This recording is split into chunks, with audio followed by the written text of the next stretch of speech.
Saya turut bergembira dan mengucap syukur pada Tuhan apabila ibadah Persekutuan Mahasiswa Kristen se-Indonesia ini boleh berlangsung dengan baik. Biarlah melalui ibadah bersama ini, masing-masing kita boleh dikuatkan di tengah-tengah situasi krisis pandemi COVID-19 ini yang masih belum berlalu di negara kita.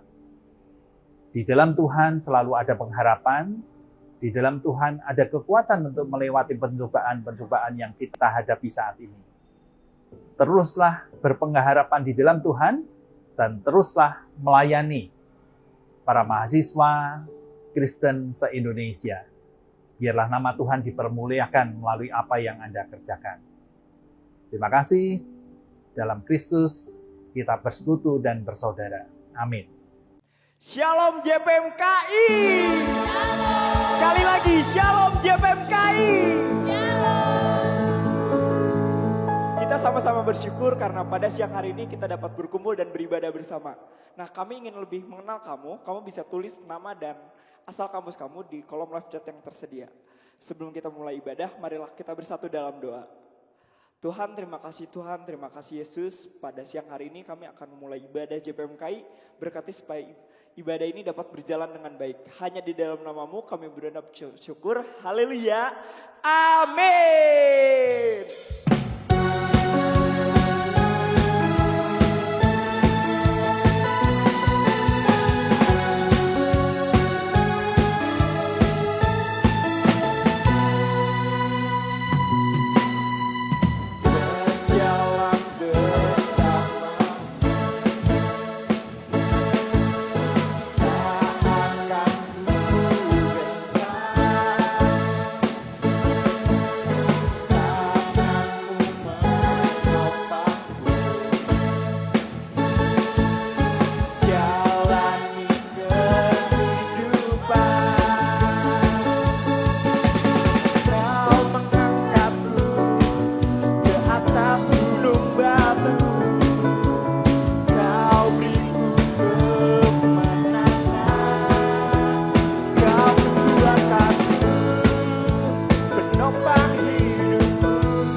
Sama-sama kita sorakan.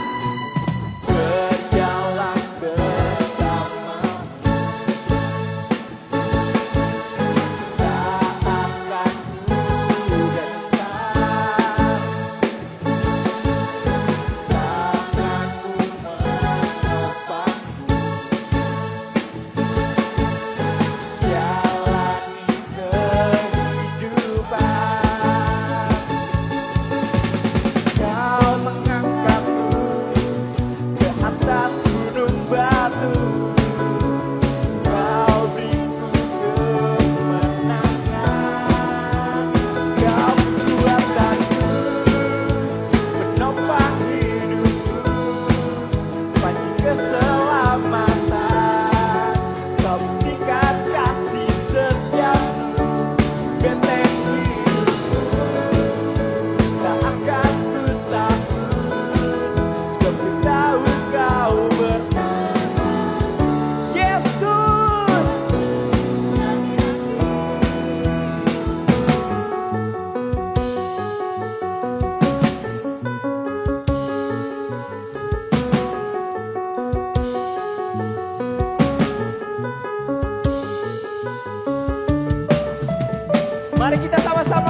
Kau kekuatanku, penopang hidupku, bagi keselamatan.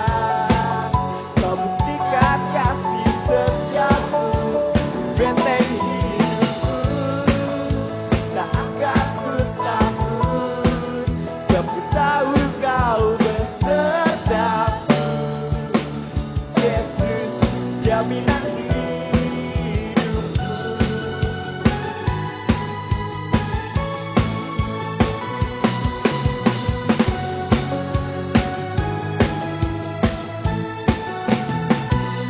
Beri kemuliaan buat Tuhan kita.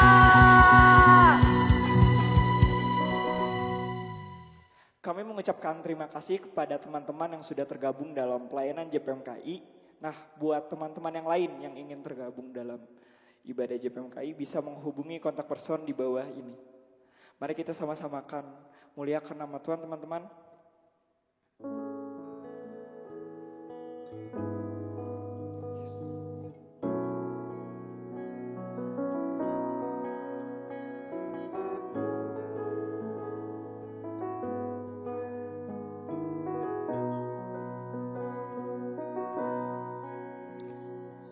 Kau hiasi kehidupanku dengan kemurahan-Mu. Kau rancangkan masa depanku penuh dengan harapan. Aku ada saat ini, semuanya karena kasih-Mu. Aku hidup hari ini, semua berkat kemurahan-Mu. Terima kasih Yesus, Engkau sangat baik, teramat baik bagiku.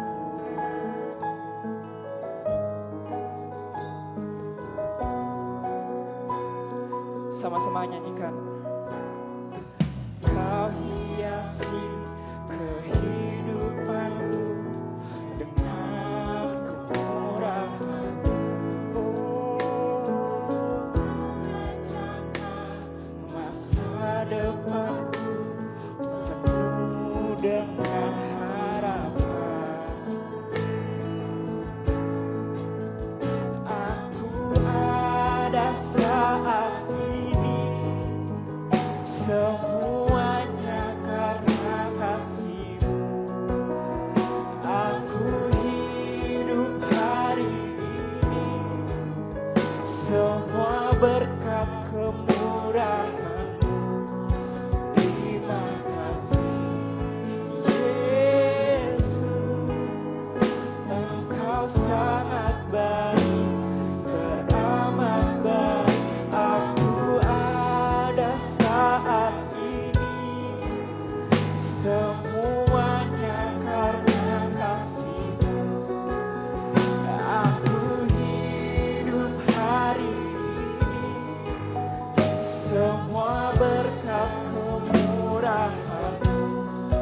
Terima kasih Yesus, Engkau sangat baik, teramat baik bagiku.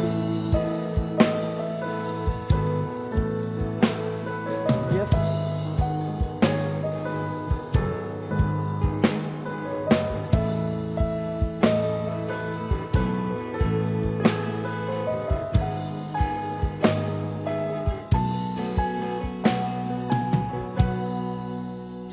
Aku ada saat ini, semuanya karena kasih-Mu. Aku hidup hari ini, semua berkat kemurahan-Mu. Terima kasih Yesus, Engkau sangat baik, teramat baik bagiku.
Shalom saudara-saudari, bagaimana kabarnya?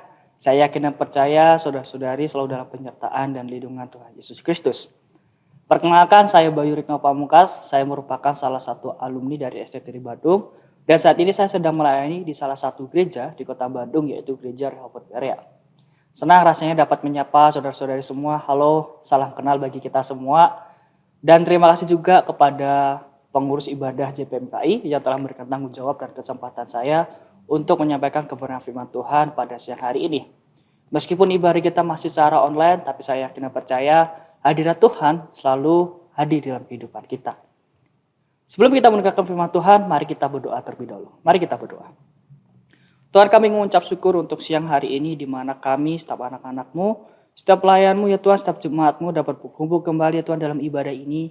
Dan sebentar lagi Tuhan, kami akan mendengarkan sedikit dari kebenaran firman-Mu. Berkatilah hamba-Mu ya Tuhan yang akan menyampaikan kebenaran firman-Mu, agar dapat menyampaikan setiap isi hati-Mu kepada setiap anak-anak-Mu ya Tuhan. Terima kasih Tuhan Yesus, kami serahkan firman ini dalam tangan kuasa-Mu. Engkau turut bekerja, Engkau turut menuntun setiap hamba-Mu yang akan menyampaikan kebenaran firman. Inilah doa kami Tuhan Yesus, haleluya, amin. Saudara-saudari kasih dalam Yesus, pada siang hari ini saya diberikan tema dipanggil untuk diutus. Saya berharap teman-teman semua atau saudara-saudari semua tidak merasa bosan dengan tema ini, karena tema ini sudah sering dibawakan di dalam ibadah JPMKI sebelum-sebelumnya dan juga telah disampaikan oleh hamba-hamba Tuhan sebelumnya. Saya harap teman-teman dan saudara-saudara tidak merasa bosan dengan tema ini, karena saya yakin dan percaya meskipun temanya sama, meskipun judul firman Tuhannya sama, tetapi isi dari kebenaran firman Tuhan selalu dibarui Tuhan di dalam kehidupan kita. Amin. Bicara mengenai soal panggilan, tentu kita sebagai anak-anak Tuhan, kita sebagai orang percaya, kita sebagai jemaat Tuhan, pasti mengalami namanya panggilan dalam kehidupan kita. Bahkan sebelum kita menjadi anak-anak Tuhan, sebelum kita menjadi pelayan Tuhan, sebelum kita menjadi jemaat Tuhan, kita sudah pasti akan mengalami terlebih dahulu namanya panggilan Tuhan. Bahkan ketika kita menjadi jemaat di salah satu gereja, itu berkat karena panggilan Tuhan. Bahkan kita menjadi anak-anak Tuhan, itu karena Tuhan memanggil kita untuk menjadi anak-anak Tuhan. Dan inilah panggilan utama kita sebagai orang percaya, yaitu kita dipanggil Tuhan untuk menjadi anak-anak Tuhan. Untuk melakukan pekerjaan-pekerjaan Tuhan yang luar biasa di dalam setiap kehidupan kita. Inilah panggilan yang terutama dalam kehidupan kita ketika kita menjadi orang percaya. Yaitu kita dipanggil untuk menjadi anak-anak Tuhan, dipanggil untuk menjadi pelayan Tuhan, dipanggil untuk menjadi hamba Tuhan, dipanggil untuk jemaat Tuhan, untuk melakukan pekerjaan Tuhan.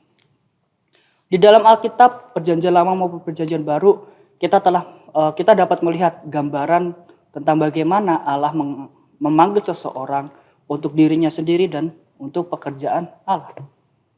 Contoh di dalam perjanjian lama, seperti Abraham, bapa orang beriman, ya di mana Allah memanggil Abraham untuk keluar dari tempat tinggalnya dan melakukan perjalanan ke suatu tempat yang Tuhan janjikan. Kisah yang dicatat dalam Kejadian 12 ayat 1 sampai 9, di situ kita dapat melihat bagaimana Allah memanggil Abraham untuk melakukan pekerjaan Tuhan. Kita juga bisa melihat bagaimana Allah memanggil Abraham untuk kemuliaan nama Tuhan. Dan kita jika melihat di dalam perjanjian baru, kita juga bisa melihat bagaimana Allah memanggil Rasul Paulus untuk menjadi rasul bagi Yesus Kristus. Selain itu juga jauh sebelum Rasul Paulus dipanggil, Tuhan juga telah terlebih dahulu memanggil Maria. Jadi mana Maria dipanggil Tuhan untuk menjadi ibu dari Yesus, yang harus mengandung dan melahirkan Yesus. Kisah ini dibaca dalam tertuliskan di dalam Lukas pasal 1 ayat 26 sampai 38. Di dalam judul perikopnya yaitu berita tentang kelahiran Yesus. Perikop ini seringkali dibawakan ketika acara Natal, berita tentang kelahiran Yesus. Namun pada siang hari ini saya tidak bicara soal Natal, saya tidak bicara soal kelahiran Tuhan Yesus, karena kelahiran Tuhan Yesus masih beberapa bulan ke depan, kurang lebih 3 bulan ke depan.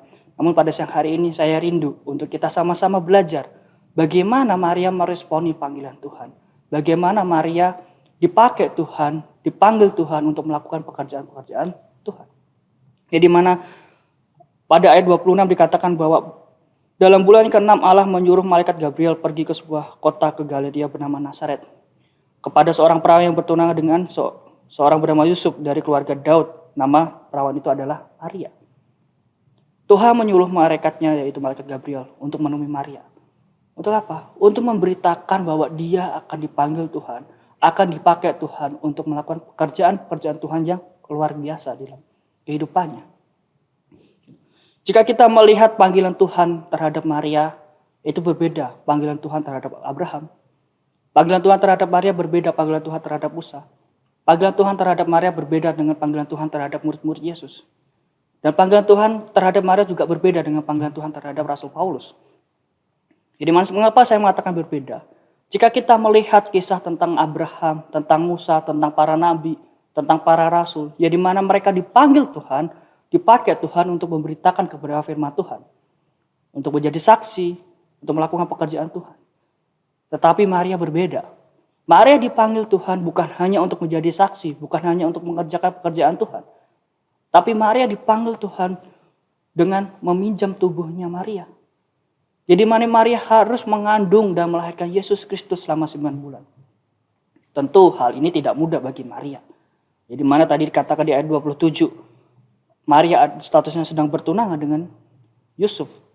Tentu seorang perempuan yang akan mengalami hamil di luar nikah akan merasa tekanan yang luar biasa dalam kehidupannya. Tidak mudah bagi Maria untuk menjalankan panggilan Tuhan di dalam kehidupannya. Oleh sebab itu, mari kita melihat bagaimana respon Maria terhadap panggilan Tuhan ini. Ya tentu kita lihat kisahnya, jika kita baca, jika kita turut hadir dan merasakan emosi Maria pada malaikat Gabriel memberikan berita tersebut, saya rasa kita juga akan merasa seperti Maria, berat, susah untuk menjalankannya. Tapi apa yang dilakukan Maria, apa respon Maria sehingga dia dapat meresponi panggilan Tuhan, sehingga dia tetap menjalankan pekerjaan Tuhan. Namun sebelum kita mempelajari bagaimana respon Maria terhadap panggilan Tuhan, kita belajar dulu apa tujuan dari panggilan Tuhan tersebut. Sebelum Maria meresponi panggilan Tuhan, sebelum Maria meresponi tentang berita kalau dia dipanggil oleh Tuhan, terlebih dahulu malaikat Gabriel yang telah disuruh Tuhan tadi menjelaskan tujuan dari panggilan Tuhan tersebut. Ya di mana saya mengutip salah satu tulisan di dalam buku Osgenis, yang di dalam bukunya judul The Call mengatakan bahwa panggilan adalah Allah yang memanggil kita untuk dirinya. Allah memanggil kita untuk dirinya sendiri. Allah memanggil kita untuk Allah. Kita diciptakan oleh Allah dan kembali untuk memuliakan nama Allah. Sehingga ketika kita menjadi ciptaan, kita dipanggil Sang Pencipta untuk melakukan pekerjaan dari Pencipta tersebut. Begitu juga dengan Maria.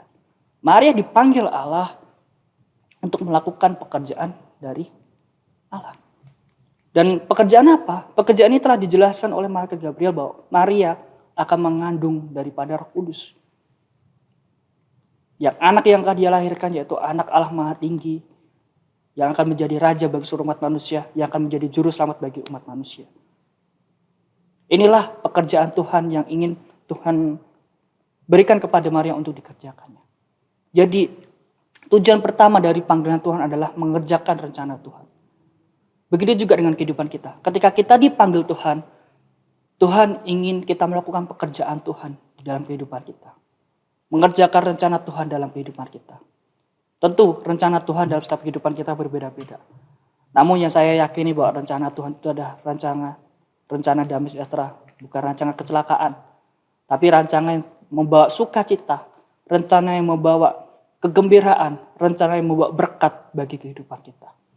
Sehingga betapa istimewanya kita ketika kita dipanggil Tuhan untuk mengerjakan rencana Tuhan di dalam kehidupan kita. Jika kita melihat tentang kisah Adam dan Hawa, mereka diciptakan Tuhan serupa segambar dengan Allah, dipanggil Tuhan untuk bersama-sama menjadi rekan sekerja Allah di Taman Eden. Tetapi dikarenakan ambisi dan keinginan mereka yang ingin menjadi sama seperti Allah, sehingga mereka jatuh di dalam dosa. Dan ketika manusia jatuh dalam dosa, kita sebagai manusia berpisah dengan Allah. Bahkan kita terus baca dalam perjanjian lama, kisah para nabi, kisah bangsa Israel. Hanya orang-orang tertentu saja yang dapat bertemu dengan Tuhan. Tetapi saat ini Karena Yesus mati di kayu salib, kita dipanggil untuk menjadi anak-anak Allah, untuk sama-sama menjadi rekan sekerja Allah, untuk melakukan pekerjaan Tuhan di dalam kehidupan kita. Oleh sebab itu, sangat istimewa sekali kita sebagai manusia. Kita mendapatkan privilege yang sangat luar biasa dari Tuhan, dari mana kita dipanggil untuk melakukan pekerjaan Allah, menjadi rekan sekerja Allah. Tentu itu merupakan hal yang sangat luar biasa dalam kehidupan kita.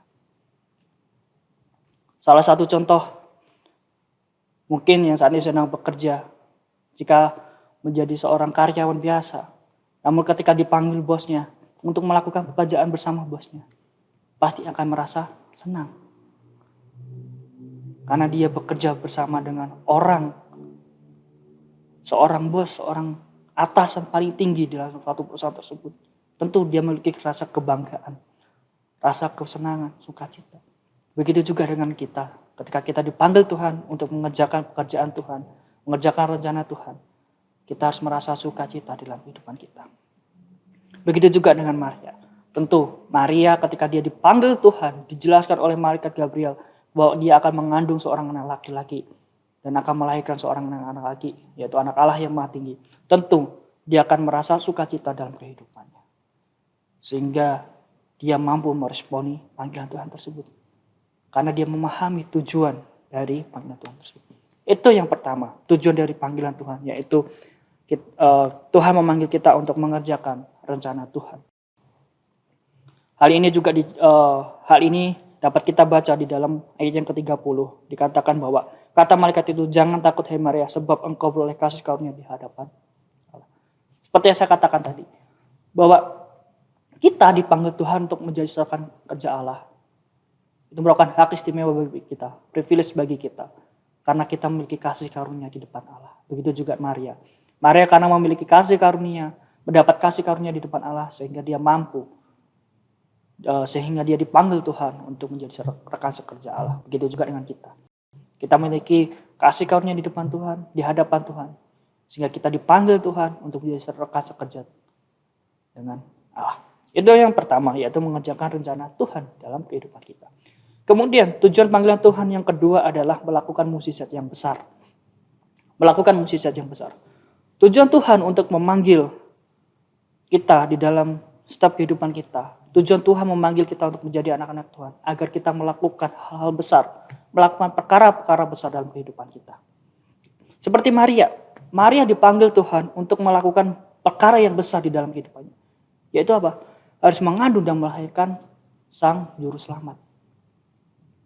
Perkara yang besar. Ketika saya mempersiapkan bahan ini, saya berpikir, andaikan pada waktu itu Maria tidak meresponi panggilan Tuhan, jadi Maria harus melahirkan seorang juru selamat. Mungkin saat ini, atau mungkinkah kita saat ini bisa diselamatkan? Atau mungkinkah saat ini kita bisa mendapatkan hak istimewa, privilege untuk menjadi rekan sekerja Allah? Mungkin Tuhan bisa saja memanggil perempuan lain untuk menjadi ibu daripada Yesus. Namun kita perlu mencontoh sikap dari Maria yang dia meresponi dengan segenap hatinya. Bahwa dia memahami tujuan Tuhan ketika Tuhan memanggil dia. Oleh sebab itu Maria ketika dipanggil oleh Tuhan, Maria memahami bahwa dia akan melakukan perkara besar. Yaitu akan akan melahirkan seorang juru selamat dalam hidupnya. Tentu seperti saya bilang tadi, untuk melakukan pekerjaan dengan Tuhan, menjadi rekan sekerja dengan Tuhan, terus kemudian melakukan perkara yang besar, mukjizat yang besar, tentu itu akan membawa sukacita dalam kehidupan kita. Begitu juga dengan Maria. Maria sangat bersukacita sekali ketika dia memahami bahwa dia akan mengandung dan melahirkan seorang anak Allah yang Maha Tinggi, yang dimana dia akan mengandung daripada Roh Kudus. Maria sangat bersukacita sekali. Namun perlu kita sadari bahwa ketika Maria menjalankan panggilan Tuhan, tidak hanya sukacita yang dia alami, tapi Maria juga mengalami namanya penderitaan. Di mana anak yang akan dilahirkan nanti, yaitu Yesus Kristus, ia akan ditolak dan disalibkan. Dan tentu, sebagai seorang ibu melihat anaknya ditolak disalibkan, akan merasa menderita dan merasa sedih. bahwa anaknya ditolak, anaknya dilahirkan, anaknya dibesarkan, akan disalibkan. Oleh sebab itu perlu kita tanamkan dalam hati kita, bahwa ketika kita menjalankan panggilan Tuhan, bukan hanya sekedar sukacita, berkat maupun keberhasilan, namun selalu meliputi sukacita dan dukacita, berkat dan penderitaan, dan keberhasilan dan kekecewaan. Namun melalui hal-hal tersebut, jika kita terus bertekun di dalam panggilan Tuhan, maka kita akan mengalami perubahan-perubahan besar dalam kehidupan kita. Seperti Maria, mungkin berat bagi dia harus mengandung selama 9 bulan, akan mendapatkan semua dari orang lain, bahwa dia hamil di luar nikah, bahwa statusnya masih bertunangan dengan Yusuf, tapi sudah hamil terlebih dahulu. Jadi mana dia juga harus menunda pernikahannya dengan Yusuf. Dan Maria pasti memikirkan bagaimana pikiran Yusuf nanti tentang diri Maria. Tentu Maria akan merasakan itu. Gelisah, kecewa dengan keadaan. Namun karena dia bertekun di dalam panggilan, maka kehidupannya berubah. Jadi mana dia menjadi ibu daripada sang juru selamat yang menyelamatkan dunia. Hingga saat ini nama Maria, meskipun bukan tidak selayaknya untuk kita sembah, tapi nama Maria juga diagungkan sebagai ibu daripada Yesus.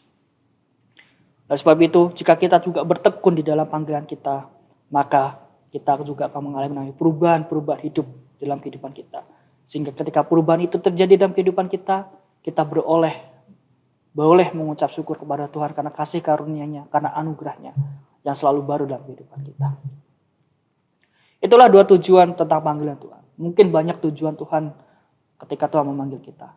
Amin. Namun pada siang hari ini saya ingin kita memahami 2 hal tersebut, bahwa Tuhan memanggil kita supaya kita menjadi rekan sekerja Allah, supaya kita melakukan perkara-perkara besar. Kemudian kita akan belajar bagaimana meresponi panggilan Tuhan. Kita akan belajar dari Maria, bagaimana Maria dapat meresponi panggilan Tuhan sehingga Maria dapat bertekun di dalam panggilannya. Karena hal terpenting di dalam panggilan Tuhan adalah bagaimana respon kita terhadap panggilan tersebut. Percuma jika kita dipanggil Tuhan, kita merasa dipanggil Tuhan tapi kita tidak meresponi. Saya senang sekali ketika Samuel waktu kecil dipanggil Tuhan. 4 kali Samuel dipanggil Tuhan. Meskipun Samuel tidak tahu siapakah yang dia memanggil, dia merespon. Dia datang kepada Imam Eli untuk menanyakan, apakah Bapak memanggil aku? Tetapi di sini kita bisa melihat respon dari Samuel waktu kecil ketika dia dipanggil oleh Tuhan. Dia meskipun tidak mengenal Tuhan, pada waktu itu firman Tuhan juga belum dinyatakan kepada Samuel, tetapi dia meresponi panggilan Tuhan. Lalu bagaimana dengan kehidupan kita? Kita sebagai orang percaya, kita sebagai anak-anak Allah, tentu setiap dalam kehidupan kita selalu mengalami namanya panggilan seperti yang saya sebutkan di awal tadi. Oleh sebab itu kita perlu meresponi panggilan Tuhan di dalam kehidupan kita. Bagaimana Maria dapat meresponi panggilan Tuhan? Yang pertama, Maria menyerahkan diri sepenuhnya kepada kehendak Allah dan mempercayai beritanya. Seperti yang dikatakan oleh Maria dalam ayat 38, Lukas pasal 1 ayat 38 dikatakan, kata Maria, sesungguhnya aku ini adalah hamba Tuhan, jadilah padaku menurut perkataanmu itu. Lalu malaikat itu meninggalkan dia. Saya ulangi sekali lagi, sesungguhnya aku ini adalah hamba Tuhan, jadilah padaku menurut perkataanmu itu. Di sini menggambarkan bahwa Maria menyerahkan dirinya sepenuhnya menjadi hamba Tuhan. Menyerahkan dirinya sepenuhnya kepada kehendak Tuhan. Begitu juga dengan kehidupan kita. Kita harus meresponi panggilan Tuhan dengan menyerahkan diri kita kepada Tuhan. Untuk dipakai Tuhan. Untuk menjadi rekan sekerja Tuhan. Supaya kita melakukan hal-hal besar dalam kehidupan kita. Ini respon yang pertama yang harus kita patut contoh dari Maria. Yaitu menyerahkan dirinya sepenuhnya kepada kehendak Tuhan. Supaya perkara-perkara besar. Supaya dia dapat menjadi rekan sekerja. Seperti saya bilang tadi ketika saya membuat bahan ini. Saya berpikir, pada waktu itu jika Maria tidak menyerahkan dirinya, tentu mungkin kita saat ini tidak dapat diselamatkan. Sebab hanya karena kematian Yesus Kristuslah kita dapat diselamatkan. Namun dikarenakan sikap dan respon Maria terhadap panggilan Tuhan yaitu menyerahkan diri. Sehingga hari ini kita beroleh kasih karunia dari Tuhan. Kita beroleh anugerah dari Tuhan. Kita diselamatkan. Karena Yesus Kristus telah menggantikan kita di kayu salib. Kemudian respon kedua dari Maria ketika dia meresponi panggilan Tuhan. Yaitu karena Maria mengenali otoritas Allah. Mengenali otoritas Allah. Seperti dikatakan di dalam Lukas pasal 1 ayat 37. Dikatakan, sebab bagi Allah tidak ada yang mustahil. Maka Gabriel mengatakan, sebab bagi Allah tidak ada yang mustahil. Dan Maria sangat memahami sekali bahwa bagi Allah tidak ada yang mustahil. Otoritas Allah, kekuasaan Allah tidak dapat dibatasi oleh apapun. Keinginan, ambisi kita tidak bisa membatasi otoritas Allah dalam kehidupan kita. Dan inilah sikap yang patut kita contoh dari Maria, bahwa Maria mengenali otoritas Allah, mengenali kekuasaan Allah dalam kehidupannya. Begitu juga dengan kita. Kita harus mengenali otoritas Allah dalam kehidupan kita. Otoritas adalah hak melakukan tindakan atau hak membuat peraturan untuk memerintah orang lain. Mengapa Allah memiliki otoritas dalam kehidupan kita? Perlu diingat bahwa karena kita adalah ciptaan. Kita merupakan ciptaan dari Sang Pencipta seluruh alam semesta ini, yaitu Allah. Sehingga sudah sepatutnya, sudah selayaknya jika Allah memiliki otoritas dalam kehidupan kita. Karena kita adalah ciptaan. Dan Tuhanlah Sang Pencipta kita. Sehingga Tuhan berhak memerintah kita, mengatur kita. Karena Tuhan tahu apa yang terbaik bagi ciptaannya. Oleh sebab itu kita harus perlu mengenali otoritas Allah dalam kehidupan kita. Supaya kita tahu panggilan kita dalam kehidupan kita. Kita perlu meresponi panggilan Tuhan dengan mengenali otoritas Allah. Kalau kita tidak mengenali kekuasaan Tuhan dalam kehidupan kita, mungkin kita akan termakan dengan keinginan dan ambisi kita sebagai manusia yang ingin melakukan segala sesuatu sesuai dengan keinginan, sesuai dengan kehendak daging kita. Namun kita harus perlu mengenali otoritas Allah dalam kehidupan kita supaya kita dapat mengetahui panggilan Tuhan dalam kehidupan kita. Seperti saya katakan tadi, dikarenakan kita adalah ciptaan, dikarenakan kita adalah ciptaan Allah, maka Allah memiliki otoritas dalam kehidupan kita. Oleh sebab itu, karena kita adalah ciptaan, maka kita perlu mengenali otoritas Allah dalam kehidupan kita. Lalu pertanyaannya, apa yang dapat kita lakukan di dalam mengenali otoritas Allah? Dua kata yang saat ini saya pegang dalam kehidupan saya, bahwa saya yakin dan percaya Tuhan memiliki otoritas dalam kehidupan saya. Tuhan memiliki kuasa dalam kehidupan saya, yaitu dua kata adalah berserah dan percaya. Ketika saya berserah dan percaya kepada Tuhan, saya yakin dan percaya bahwa Tuhan berkuasa atas kehidupan saya.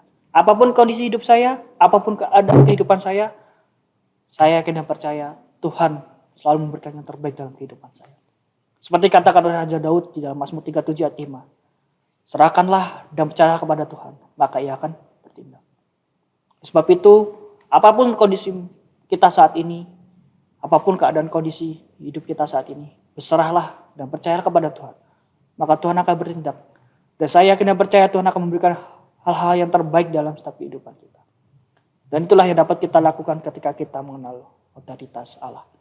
Berserah dan percaya. Itulah dua hal bagaimana kita meresponi panggilan Tuhan. Yaitu menyerahkan diri, kedua mengenali otoritas Allah. Mungkin banyak cara lain selain dua hal ini. Tapi saya rindu pada siang hari ini kita sama-sama belajar. Bagaimana kita menyerahkan diri kita kepada Tuhan untuk menjadi rekan sekerja Allah. Dan bagaimana kita dapat mengenali otoritas Allah dalam kehidupan kita. Dan saya akan menutup dengan satu kalimat. Yaitu hal terpenting dalam panggilan Tuhan adalah respon kita terhadap panggilan tersebut. Bagaimana respon kita terhadap panggilan tersebut? Itulah yang menentukan apa yang akan kita lakukan untuk kedepannya. Mari kita berdoa. Tuhan, kami mengucap syukur untuk siang hari ini kami telah mendengarkan sedikit dari kebenaran firman-Mu. Kiranya firman yang telah disampaikan ini dapat tertanam dalam hati setiap anak-anak-Mu. Dapat menjadi rema dalam kehidupan anak-anak-Mu ya Tuhan. Sehingga mereka dapat melakukannya dalam kehidupannya sehari-hari. Dan untuk terus menjadi berkat bagi orang-orang lain. Dan ajarilah kami Tuhan untuk menyerahkan diri kami sepenuhnya padamu ya Tuhan. Agar kami dapat menjadi rekan sekerja-Mu ya Tuhan. Dan terus Tuhan bawa kami untuk mengenali otoritas-Mu dalam kehidupan kami. Supaya kami memahami bahwa Engkaulah salah satunya Allah yang berkuasa dalam kehidupan kami. Dan kami percaya dan kami besar dan percaya bahwa Engkau akan mendatangkan hal yang luar biasa dalam kehidupan kami. Sebab kami yakin dan percaya bahwa rancangan-Mu dan rencana-Mu merupakan rancangan damai sejahtera ya Tuhan. Bukan rancangan kecelakaan, namun rancangan yang membawa sukacita, damai, kasih di dalam setiap kehidupan kami. Terima kasih Tuhan Yesus, berkatilah setiap anak-anak-Mu dimanapun mereka berada, agar mereka terus mengenal Engkau, mendekatkan diri kepada-Mu ya Tuhan, dan menjadi anak-anak-Mu yang takut akan-Mu ya Tuhan. Terima kasih Tuhan Yesus, terima kasih. Kami serahkan semua ke dalam kuasa-Mu, dan inilah doa kami, haleluya, amin. Shalom, selamat siang. Kami dari mahasiswa Sekolah Tinggi Teologi Injil Arstamar Setia Jakarta akan mempersembahkan pujian kami yang mengatakan segala perkara dapat ditanggung di dalam Dia. Kiranya pujian ini dapat memberkati kita semua. Shalom.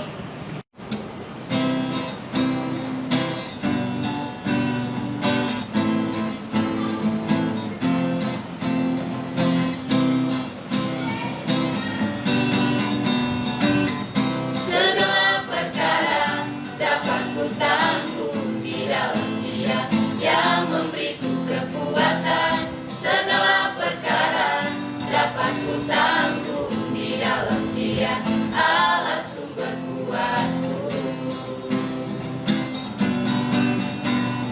Sekalipun ku berjalan dalam lembah kegelapan, tak takut karena Engkau Allah besertaku.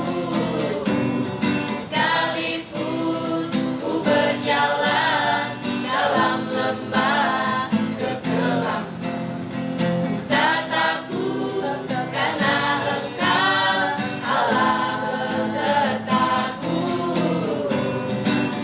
Segala perkara dapat kutanggung di dalam Dia yang memberiku kekuatan. Segala perkara dapat kutanggung di dalam Dia, Allah sumber kuatku.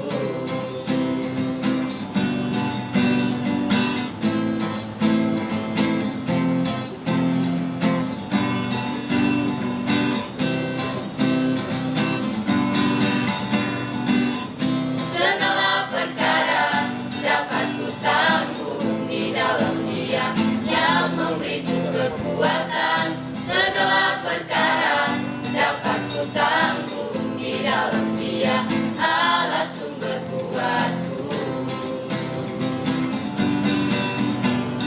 Sekalipun ku berjalan dalam lembah kegelapan, tak takut karena Engkau Allah besertaku. Sekalipun ku berjalan dalam lembah kegelapan, tak takut karena Engkau Allah besertaku. Yang tak pernah dilihat mata, yang tak pernah didengar telinga, yang tak pernah timbul dalam hati, itu yang Kau sediakan bagiku. Yang tak pernah dilihat mata, yang tak pernah didengar telinga, yang tak pernah timbul dalam hati, itu yang Kau sediakan bagiku. Bagiku segala perkara dapat kutanggung di dalam Dia yang memberiku kekuatan. Segala perkara dapat kutanggung di dalam Dia, Allah sumber kuatku.